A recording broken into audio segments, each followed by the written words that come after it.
With over 1,000 lives lost and many people still undergoing treatment at various health facilities, the current outbreak of Ebola virus at the Democratic Republic of Congo that has lasted for months is said to be the second deadliest outbreak on record after the epidemic that killed 11,300 people in West Africa in 2014 to 2016. Ada Ezeokoli was one of the African Union delegates that went on a fact-finding mission to worst-hit countries. From my experience, it is very clear that Nigerians did not witness the devastating effect of Ebola virus before the outbreak was contained. I remember that there was a driver who was taking us around at the time, and he was speaking about how on the streets, when Ebola was at its worst, that he would be driving and he would see, bodies on the streets. People had just laid their bodies on the streets.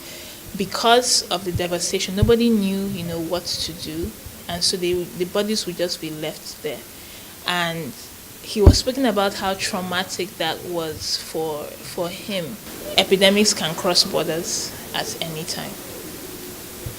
Nigeria was fortunate, of course, during the last Ebola outbreak. But we have to remember that we must become prepared as a country. Not just Ebola and Lassa.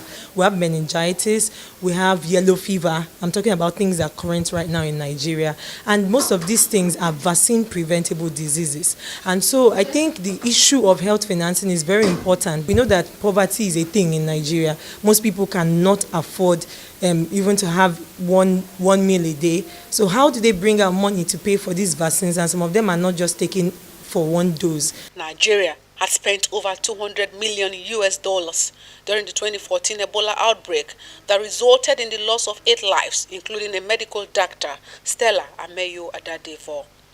For many who expected this to be a lifetime lesson for Nigerians, they are disappointed that nothing really is on ground to prevent or manage another outbreak. We don't want it to come, but we have to be prepared.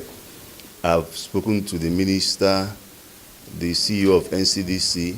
They say they are better prepared now than we were in 2014. But you as a journalist, when you look at the indications, the hospitals, even the structures, you are worried that, that we are not prepared. Spoke about the issue of budgeting for health. The people that are supposed to budget for health, they go abroad for medical treatment, even the president. So what an irony. For example, you say we are building containment centers just at that point in time. So after that point in time, what now happens? Are there procedures in place to make sure these centers are running? If it comes again, it's not just going to cost us money. It will cost us lives. It will cost our GDP.